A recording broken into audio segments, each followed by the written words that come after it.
Hey folks, very special episode today. Stay tuned. We're going to be visiting some elephants and you're going to be introduced to them. We'll be right back.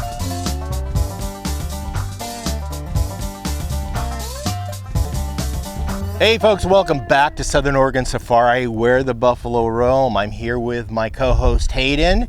I'm Jerry. We're going to introduce you to some elephants. We got to feed them. We're going to go let them out and let them walk down and put them away for the night and just look at some elephant care and take care of some elephants. Sounds like a good time. All right. Ready to start doing some chores there, Jerry? Let's do it. All right, we're going to take some elephant pellets here. And we're going to get ready to do the elephants for the night. All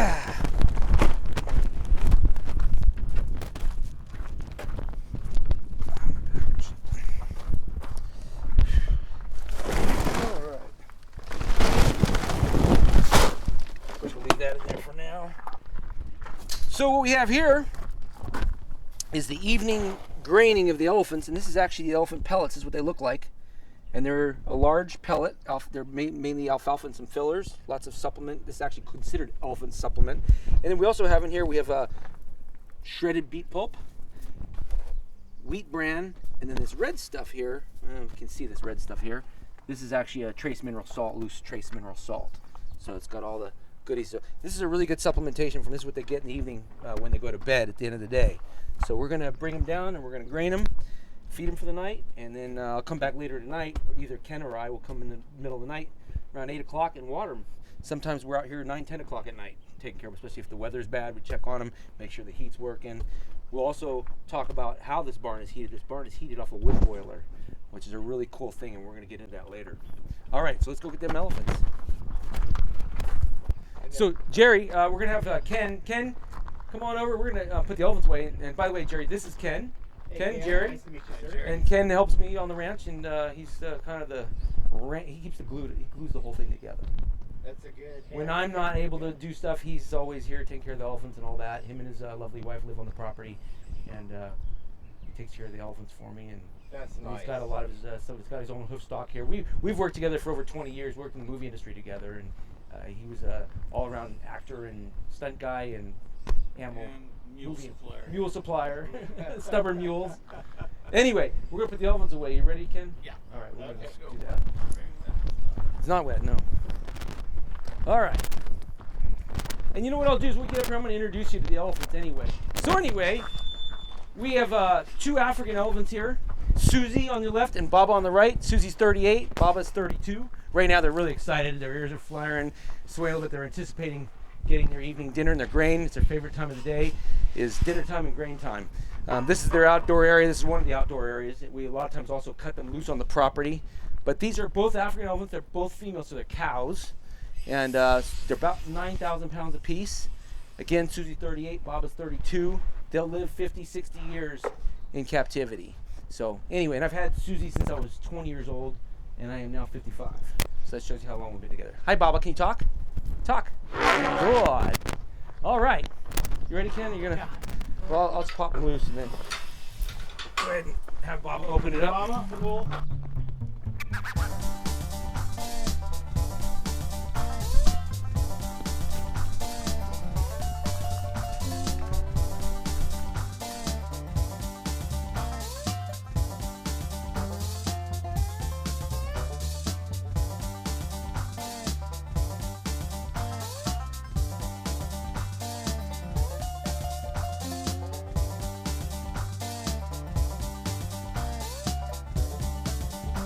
Good. Come in line. Come in line, stinkies. Come in line, piglets. Steady.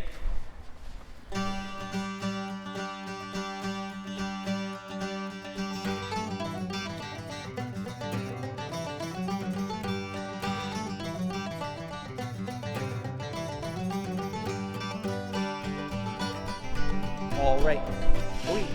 Good. Yes, I know you're super excited about dinner, huh? Dinner and our grain. We're gonna get our grain. It's gonna be so exciting.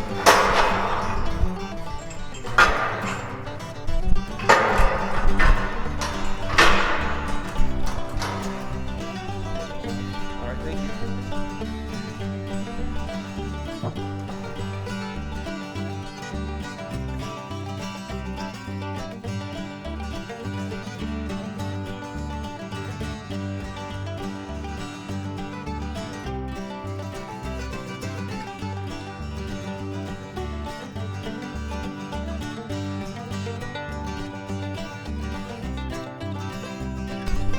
You can reach, can't you, girl? Yes, they can reach a long way. I always tell people, if you think they can't reach it, move 10 feet further. Because they can reach everything. It's crazy. You guys excited for grain? I know, super exciting. Good girl. Come here. I know the grain's coming.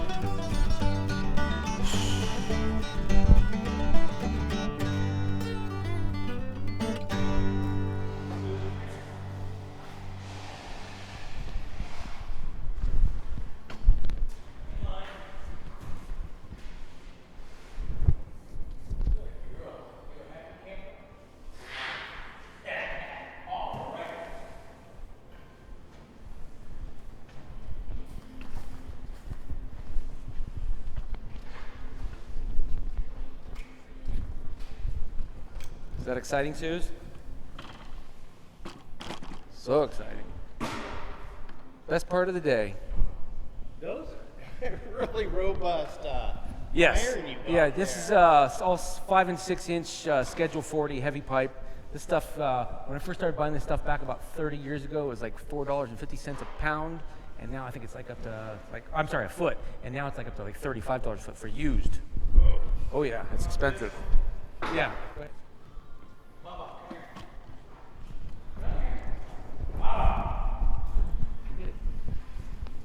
Baba, you guys are great. Go get it. Good.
Hayden, tell me a little bit about the fencing you have here. You know, again, just like the rhinoceros, you have very robust fencing for these elephants, and I noticed they're double fenced. Yes, yes. And so there's quite an investment in fencing because steel is very expensive, and this type of pipe is a drilling rig pipe, and so it's a heavy wall, Schedule 40, so it's about a ½ inch thick, 5 and 6 inch. So it's these days I think about $40 a foot used.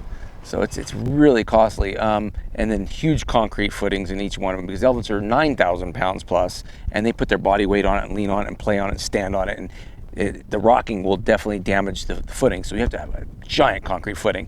The double fencing is has multiple uses. The one thing is the federal government, when you have animals like this, we have to have lots of licensing, and in those licenses it basically says that any animal that can be potentially hazardous or dangerous to people has to have a perimeter fence around it to keep people back.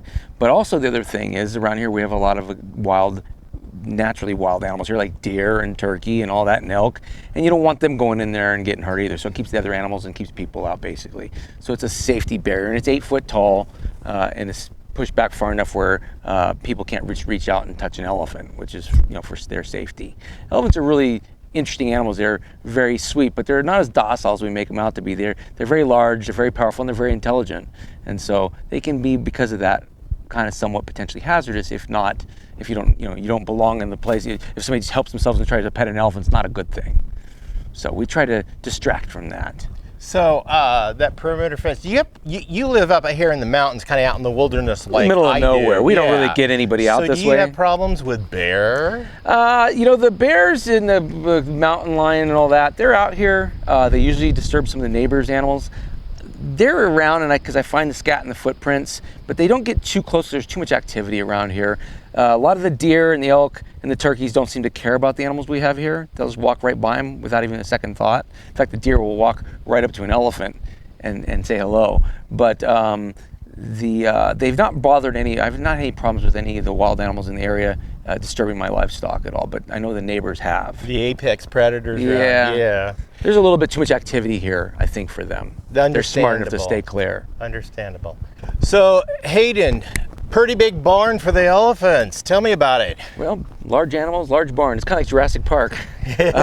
Yeah, they require, in any climate really, when they're in captivity, they need a building, and the law even provides them in the laws that says that I have to have buildings for them, proper facilities, proper housing, and of course you'd want to do that. But they can handle really extreme cold temperatures in certain cases, especially in the wild. But we don't like to practice that because elephants aren't just everywhere, and you just want to protect them with everything you can. And so a heated, comfortable building for them to live in at night or when it's cold out is important. The temperatures again here are pretty mellow, so they can handle the cold temperature, but they don't like being out too long in the cold. Like the rhino will sit out and play for hours in it. They're kind of a little more fussy about the cold. But if you give them, like on a cold day, if a little snow on the ground, they still like to come out and play for a couple hours like a little kid. But then they're like, okay, I'm done, I want to go back in. So we have a heated building here. It has all the amenities they need, with actually even HVAC, circulated air. So there's a attic ceiling fan in there to pull hot air from the top. So we have a lot of ways to cool the barn. It's heavily insulated, and it's again has the big steel pipe in it, and it's all steel walls inside, concrete floors. So it's easy to clean it and keep it sanitary in there. So yeah, a lot goes into a building like this. This is not just your average building. Well, it looks like and sounds like these creatures right here are well taken care of. Well, you have to, and they deserve it. They deserve it, and they're our whole life. They're like children to us, but they're even more than that. So we love and respect them, and they are an endangered species. So we protect them like they're gold. So that's covering the elephants in this episode. We introduced you to Susie and Baba. They're, like he said, they're African elephants, and they have a nice house heated by this big boiler back here. We're going to cover that in a future video. We're going to talk about infrastructure, equipment, and some off-grid stuff. Basic operations of how this facility works and what it takes to make a facility like this work. All the equipment, what it's used for. We'll talk about our fire system because we're in a high fire zone and we're outside the fire district, so that means we have to protect our own assets. So we have an incredible fire system that I've been installing for a number of years, and we're almost done with it. Actually, I'm hopefully going to have it up and running in the next couple of weeks, but we can go into that and see that and what it took to put that together. And we're going to talk about the wood boiler, how we repurpose and recycle.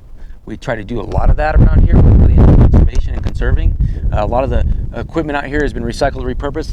We have some tobacco dryers that we got from a marijuana farm that went defunct, and that now houses hay. It keeps hay dry for us. Nice repurposing, and you reutilizing stuff that would otherwise go to waste. Exactly. Yes, I love it. And in my show, I do a lot of upcycling, recycling, repurposing. Yeah, I do a lot of that. A lot of the steel around here is recycled from the local Rogue Steel around here. We have a place that just does scrap metal, and you can go and buy metal that's repurposed, and we can use that for whatever around here. And I do a lot of welding, so we have our own welding facilities here. So a lot of the stuff that you see, like the corrals and the fencing, that's all welded here on the property with the property's equipment. Nice. So we'll go into that. Stay tuned. So far you've met Spike the Rhino. You saw some ostriches. You watched two old farts expend some muscles bucking hay. And you met the long-nosed cows up there. The long-nosed cows, I like it. So stay tuned for another episode of Southern Oregon Safaris. Where Buffalo Roam. I'm your host, Jerry. And I'm Hayden. You guys be good. Bye-bye now.